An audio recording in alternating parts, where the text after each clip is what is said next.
Bon matin tout le monde! Et oui, on se lance à l'aventure de dessin, encore du dessin en fait, oui, voilà. Nous allons travailler justement un petit personnage dans mouvement d'action, mais vous allez voir ce mouvement d'action super simple. Comment que je procède pour faire cette transformation ou cette position ou cette mise en action de personnage? Vous allez voir, c'est tout en simplicité. Vous connaissez dans le fond le bonhomme allumette, bien entendu.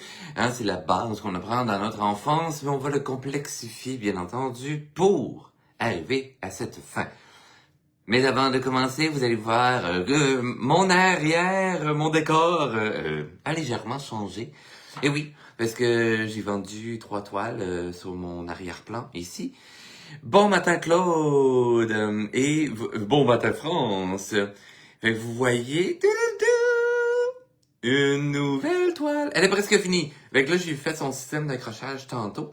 Mais comme vous voyez ici, il me reste des petites écritures à faire. Et si vous suivez mes réseaux sociaux sur Instagram, même que j'ai revenu à publier sur TikTok, etc. En fait, et puis j'ai mis quelques autres images parce que je suis en train de préparer mon salon de mai qui sera au Promenade Bonport. Yes, bonjour France de Shawinigan, fidèle au poste. Regardez bien, je me suis lancé un super grand défi, je vous montrerai le croquis dans quelques instants. Mais regardez bien le beau défi que je me suis fait. Un dragon comme flou. Mais regardez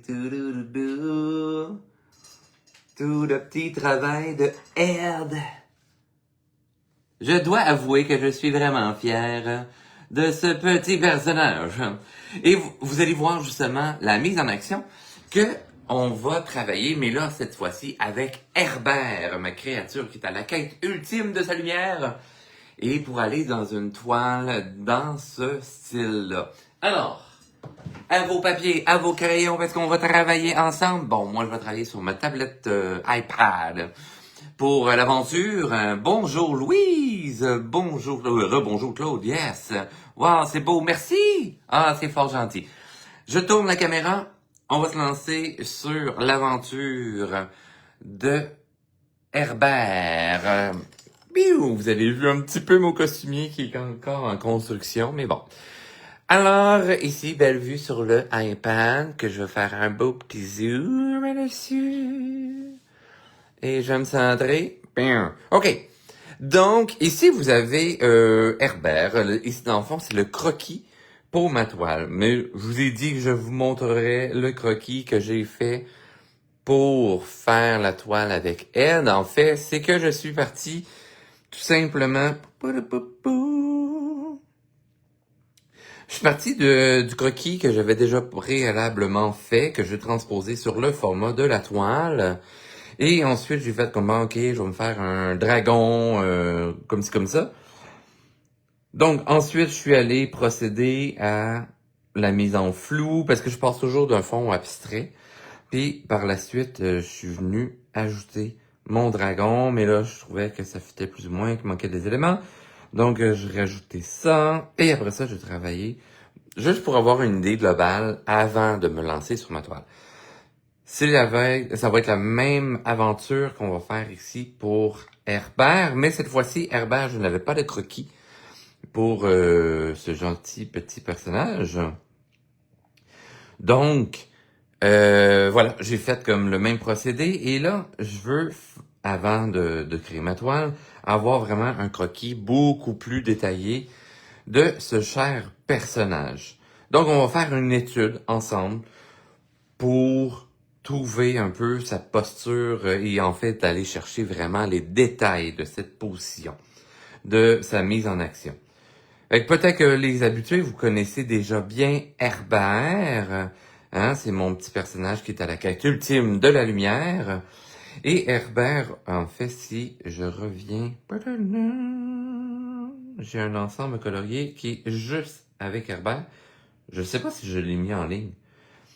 Mais, vous voyez, hein, la petite vedette, justement, de mon agenda.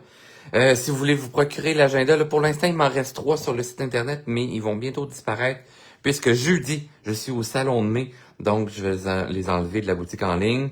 Si vous voulez l'avoir en présentiel, il sera légèrement moins cher en plus, avec aucun frais de port, au Promenade Beauport. Donc, vous voyez un peu la structure là de Herbert, comme ceci. Fait que, en sachant ses volumes, ses proportions, etc., eh bien, on va être capable de le dessiner. Alors, je vous parlais tout à l'heure de bonhomme allumette. Je vais retourner sur mes croquis de toile qui sont où? Ah! Là. Hein, parce que ça, c'est aussi une toile à venir, c'est une toile en commande. Donc, j'ai fait les mêmes croquis. Il me reste à faire approuver la couleur à la cliente. Donc, allons-y. Lorsque je travaille Herbert, là, j'ai déjà sa position en tête et tout ça un peu. Allons-y de mémoire un peu de la manière que je l'ai fait pour ma toile présentement.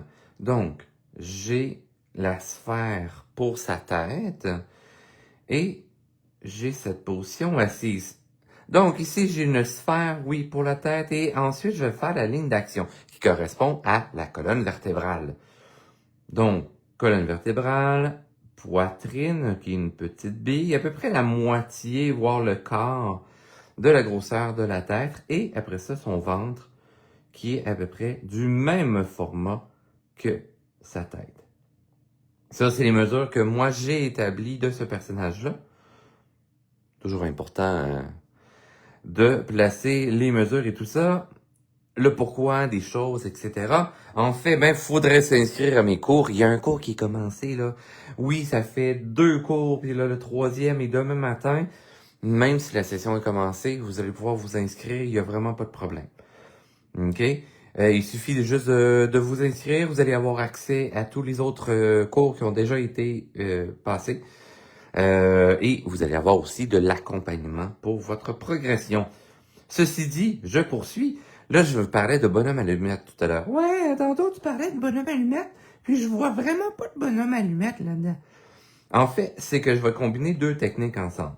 Soit que je travaille de par des volumes directement, ou que je travaille de par des petits bâtons de bonhomme allumette.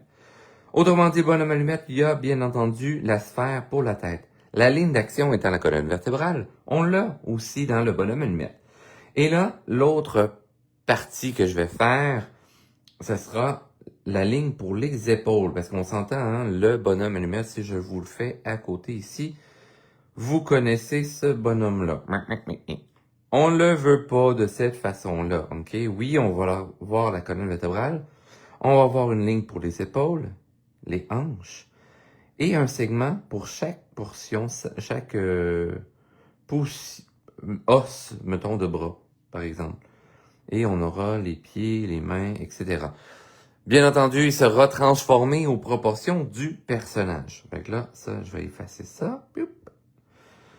Et là, je vais me faire ligne épaule et je vais situer directement aussi les épaules de mon personnage. Avec des volumes. Chaque articulation deviendra une sphère. C'est une règle là, vraiment universelle. C'est très très rare que les gens n'utilisent pas cette forme.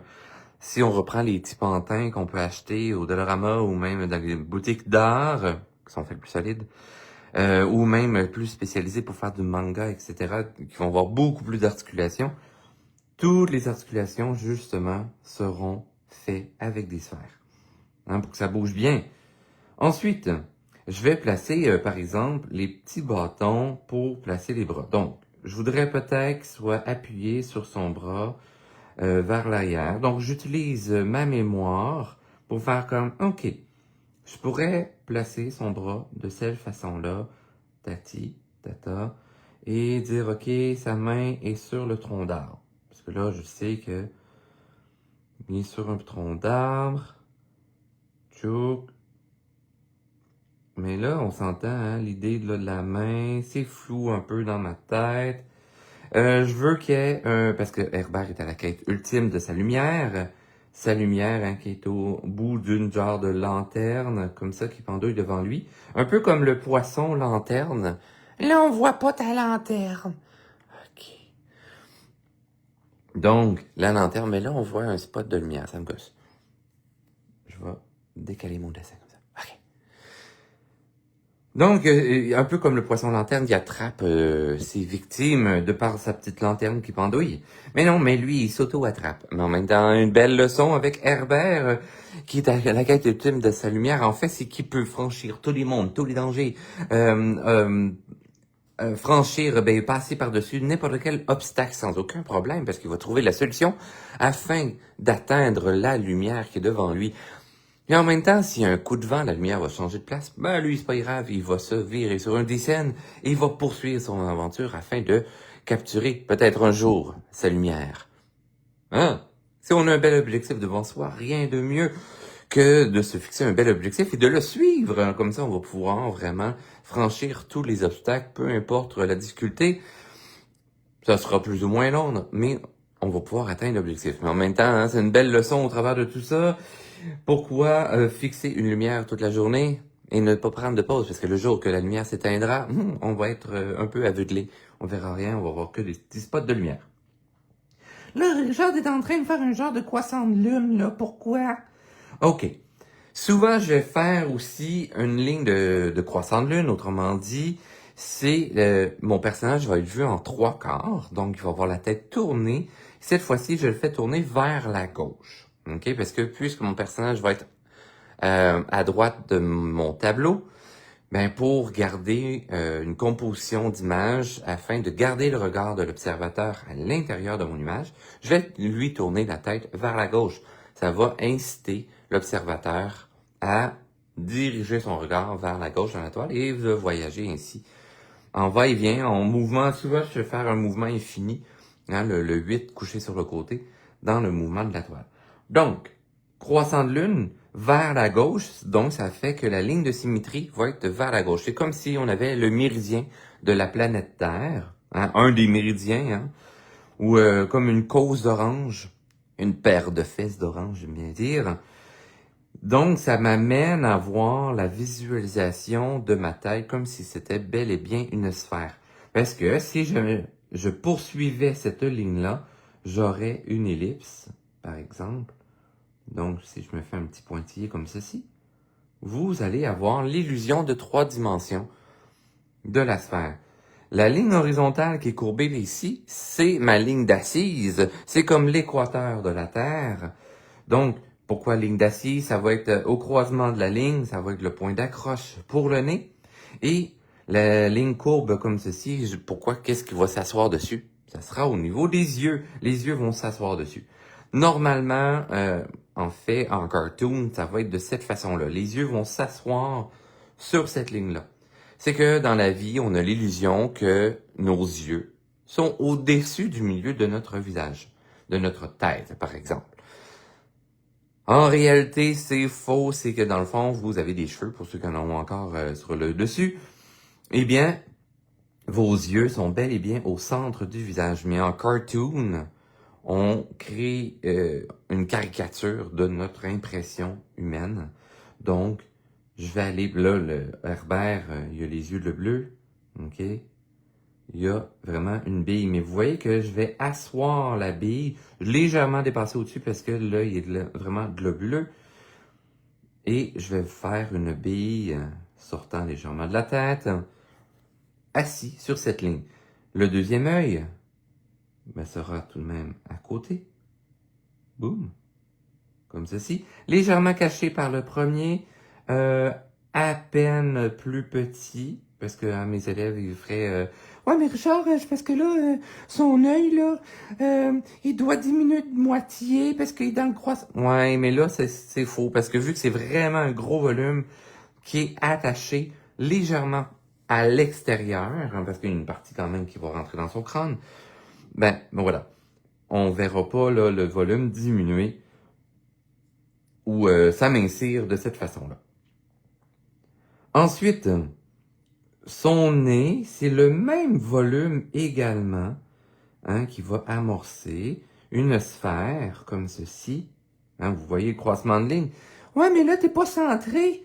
Non, je ferai pas mon volume centré, puisque la tête, elle est tournée vers la gauche, légèrement levée vers le ciel, de pourquoi que ma ligne d'assise, elle est courbée vers le ciel.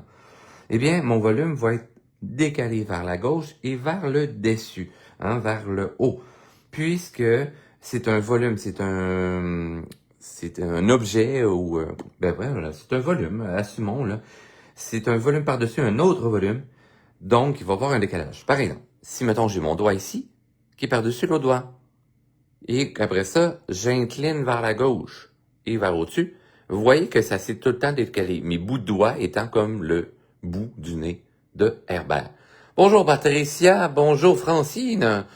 Ah oui, j'avais comme oublié de vous dire un beau jour, mais je vous viens de vous voir passer. Je vais aller voir s'il y a des petits commentaires. Est-ce que j'ai... Bonjour Chantal, bonjour Louise, bonjour Hélène.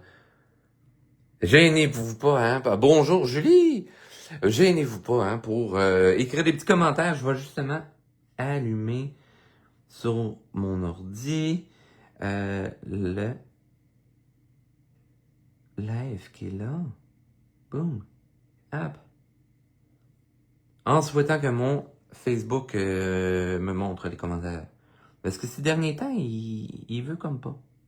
C'est ça qui est un peu talent. Écrivez-moi dans les commentaires pour avoir moi aimer le live aussi et tout ça. Pour m'aider à être vu. Et en faire profiter le plus de monde possible, bien entendu. Donc, voilà, c'est le pourquoi que la sphère ici, à la demi-sphère, vous allez comprendre pourquoi, parce que son nez n'est pas une sphère en tant que telle. Je vais la décaler vers la gauche, puisque ma croix est décalée vers la gauche et vers en haut, donc ma sphère décalée également vers le haut. Et le nez de Herbert est fort spécial. C'est comme un œuf, un nez de perroquet, en fait, un bec. Donc, on va voir un œuf qui pendouille vers le bas ici. Et après ça, boum, je vais venir le denteler un peu pour aller chercher son sourire. Bon, il a de l'air un peu bobet de cette façon, mais bon. Je vais tout de même mettre ses pupilles dirigées vers... Donc, si j'avais fait la deuxième pupille vers la gauche, vous voyez qu'on dirait qu'elle regarde un petit peu plus décalée, déphasée de la lanterne. Je vous donne le bonjour de la France. Ah, bonjour, oui, Fabrice. Ça fait longtemps. Bisous, bisous. Mais voilà, donc, ça donne l'illusion que la lanterne, soit qu'elle est décalée plus vers la gauche, ou qu'elle regarde un petit peu plus en néant. Pour donner l'illusion, on va le faire légèrement loucher. Comme ceci, puisque lorsqu'on regarde un objet qui est assez rapproché de nous, fixez votre doigt. Si vous le rapprochez de votre nez, ben vous allez avoir la convergence des yeux. Alors, je vais faire le même principe avec les yeux ici. Ça va donner l'illusion qui regarde bel et bien sa lanterne qui est décalée en 3/4. OK? C'est le pourquoi. Ensuite, avant même de mettre trop de détails au niveau de la tête, parce que je veux avoir la vue d'ensemble, on s'entend, il manque des éléments. Je vous disais que Herbert veut attraper sa lanterne. On s'entend, le bras à l'arrière est en appui, il est en assis tripode, qu'on appelle, comme dans le monde de la médecine, c'est qu'il est appuyé sur les bras à l'arrière. Mais là, il va s'appuyer sur un seul bras, puisque l'autre bras est dans la quête de peut-être attraper la lanterne. Donc, je vais tout de même faire mes petites articulations afin de faire les volumes des bras. Hop. Là, ici, je suis limite d'avoir peut-être une tangente. Ce que je veux dire, c'est que deux lignes qui se touchent presque. Soit que le nez va vraiment embarquer sur le bras, pouf, comme ceci. Ou soit qu'on va les séparer. Mais vu que j'étais vraiment trop limite, je vais vraiment faire chevaucher le nez de cette façon. Vous voyez que son bras est beaucoup trop long. Je vais... Ouais, mais d'habitude, Richard, tu me dis tout le temps de pas effacer. I know. Mais là, quand j'ai des grosses erreurs comme ça, j'ai pas le choix. Donc, le coude sera plus proche. Et après ça, je vais vous amener une petite explication supplémentaire sur... Parce que là, c'est un croquis. Il va y avoir des choses à changer, à ajuster. Parce que je vois moi-même des erreurs. Mais c'est pas grave. Là, si je me mets à toujours vouloir effacer, mon projet avancera pas. Lorsque vous faites un croquis, obligez-vous à travailler quand même assez rapidement. Les élèves qui sont dans mes cours le savent. Hein, je fais beaucoup de dessins et rapide. OK? On griffonne sans trop penser. On en regarde qu'est-ce que les traits. Et des fois, on peut avoir des belles surprises en travaillant rapidement de cette façon. OK? Ça m'amène justement à rectifier quelques éléments. Boum. Puis là, il reste quand même ces jambes à situer. Donc, je pourrais avoir une jambe comme ceci, pliée, relax, sur le tronc d'arbre, par exemple. Hein, il y a des pieds potelés un peu, mais vous voyez, hein, j'ai juste fait un petit esquisse. J'ai mis le fémur, on s'entend son bassin, il est pas dans la fourche, il y a quand même ça, c'est le plancher pelvien, donc c'est plus bas que le point d'attache du fémur. Donc, j'estime là, que le bassin sera à peu près ici, et mon fémur rattaché sur le côté justement ici. Comme ça. Donc, je vais voir l'autre fémur qui part là. Et peut-être qu'il pourrait avoir la jambe pendouillante dans le vide. Hein, parce qu'il est sur un tronc d'arbre. Hop. Ce qui m'amène à faire pendouiller le pied vers en bas. Ce qui pourrait être intéressant. Encore là, pour poursuivre l'exploration, ben, je vais rajouter tout de même les volumes. Donc, les volumes des cuisses de mon gentil petit bonhomme ici, de Herbert. Moi, ce sont des cônes que j'utilise pour ces cuisses. Hop. Et j'ai tibia ici, bien à plat. Rotule ici. Et j'ai le muscle du mollet. Les jumeaux, là, avec soléaire ici. Et oui, il faut savoir l'anatomie, même si on fait du cartoon. Et, hop, orteil, que je vais faire légèrement dépasser aussi. Boum, boum, boum, boum, boum. Hop, orteil un peu comme ça. Toujours intéressant. Rotule un peu plus décalé en 3/4. On voit légèrement une partie du jumeau ici. Tibia là. Plus de jumeaux de l'autre côté. Un peu de soleil malléole. Le coup de pied. Hein, avec les métatarses. Oh mon Dieu, t'en connais des mots! Bon, ok, j'ai une triche au travers parce que dans le monde du cirque, comme acrobate et en plus comme enseignant, nous devons savoir aussi des parties d'anatomie. Quand même intéressant l'articulation de ce Herbert présentement, mais des fois on n'est pas sûr de comment faire nos positions et tout ça. Donc, je vous propose 2 techniques. Soit que vous prenez la position, hein, ou soit que, en fait, vous faites des belles petites recherches d'images. OK? C'est ce que je veux dire. C'est comme un matin. Claude, c'est pas grave que vous partez. Je dois visiter qui arrive. Ah, la visite qui arrive. Hein, je vais regarder la rediffusion. Excellent! En plus, ça sera sur YouTube, hein, pour tout le monde. Et sur YouTube, vous avez au-dessus de 100 vidéos disponibles et toutes gratuits. Bon, c'est jamais des projets complets ou presque. Pendant le temps de la pandémie, j'en faisais plus des complets. Mais là, vous en avez un peu des moins complets. Pour ça, après ça, il faut s'inscrire dans mes cours. Fait que vous pouvez, là, tu sais, c'est quand même là 100 heures de cours avec accompagnement pour seulement 150. Même si la session est commencée, je vous donnerai quand même accès au groupe, etc. De tout ça. Ça va me faire un immense plaisir. Fait que si vous voulez apprendre à faire des personnages, on est justement à créer son personnage. Ça, cette étape-là est comme faite, mais pas finie. On va se concentrer sur le visage pour les 2 prochains cours. Donc, ceci dit, je vous parlais que souvent aussi, on va se prendre des images références. Donc, ce matin, je me suis amusé à aller chercher des petites images. Là, vous allez voir la progression de ma toile ici. Mais je me suis fait des petites recherches. Poup! Hein, je me suis fait des petites recherches ici sur Pinterest. Là, il suffit de faire des recherches comme enfant assis ou nanana. Fait que je trouvais cette position-là, oui, intéressante, mais quand j'ai vu mon croquis, je fais ah, mais non, c'est vraiment pas la même chose. Ça, c'est très drôle parce que sur Pinterest, vous allez trouver énormément d'images faites par l'intelligence artificielle. Et ça me fait rire. Parce que le monde se font comment, wow, l'image est faite écœurante. Regardez la belle erreur. Son bras sort de sa cuisse au lieu de passer par-dessus. Ah non, lui, pouvoir magique, le bras qui transperce sa cuisse. Mais bref, ça me fait rire, mais la position de bras, je pourrais la corriger ici. Mais reste que ça, c'est intéressant. La posture est quand même bien. La position des pieds est correcte également. Ensuite, ça c'est pour mon cours de demain. Et j'aimais beaucoup cette jeune demoiselle.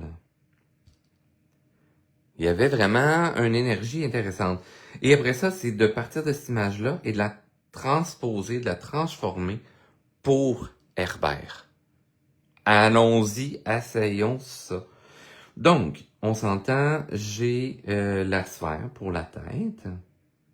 Donc, j'aurai la sphère pour la tête. Et là, cette fois-ci, elle est complètement dirigée vers le côté. Donc, j'aurai juste ma ligne d'assise qui est vers le côté. Fait que je pourrais avoir déjà vraiment son nez, hop, ainsi que les yeux qui m'indiquent que la tête est complètement tournée là.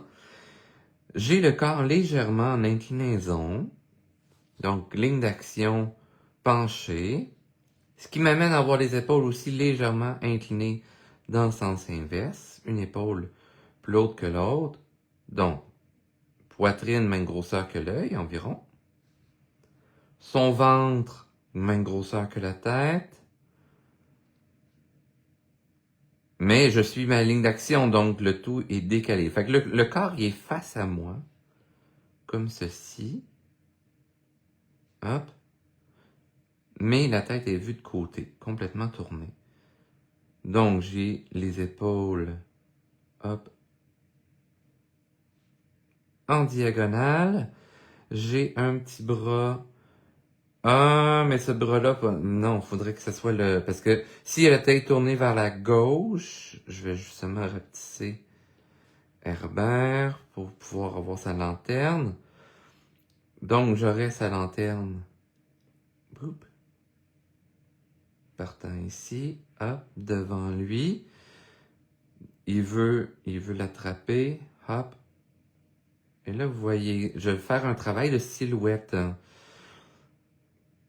Je veux voir vraiment le menton, bec. Là, le coude serait là, on le verrait pas, mais c'est pas grave, parce que je vais avoir le bras à ce moment-là tendu.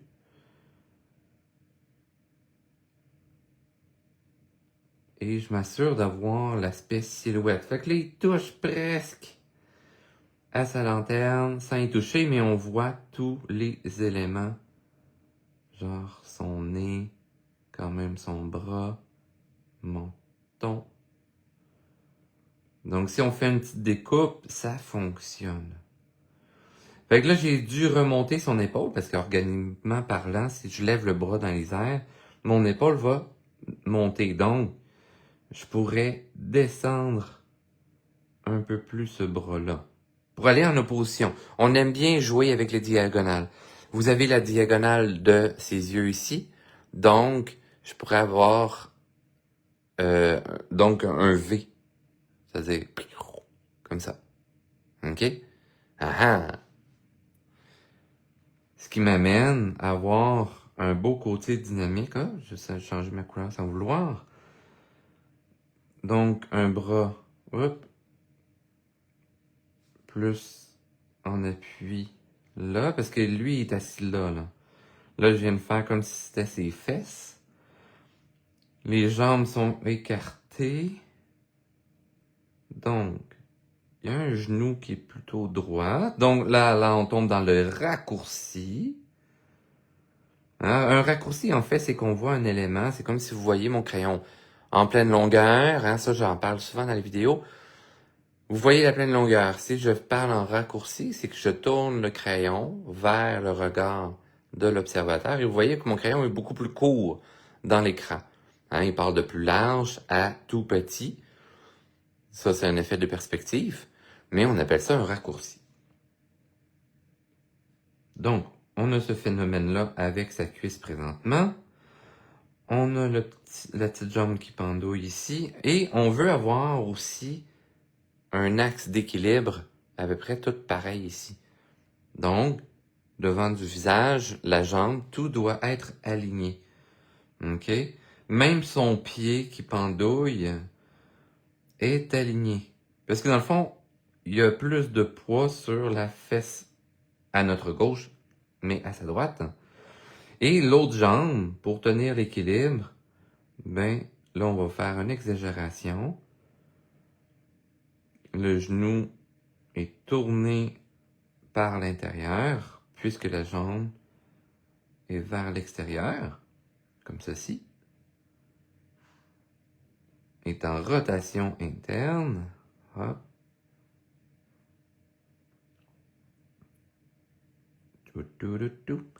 Ce qui amène aussi, vu que les jambes sont relaxes, ça c'est un beau détail que j'aime de l'image référence, c'est que le pied va tourner vers l'intérieur.